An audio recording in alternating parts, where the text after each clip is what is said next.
and allow enough space so that you can lie down. Open up the end of the belt to reveal the hole in the centre of the foot support.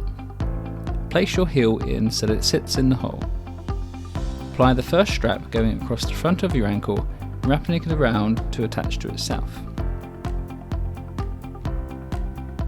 Attach the second strap going across the top of the foot, wrapping it around to attach to itself.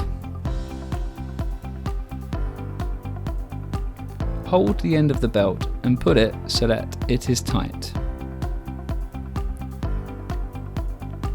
Lie back whilst using the belt as a lever to elevate your leg until you start to feel a stretch sensation in the muscles at the back of the leg.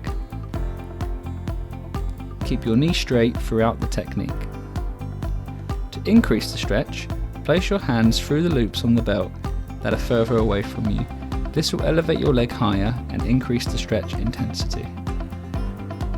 To reduce the stretch intensity, lower your leg down.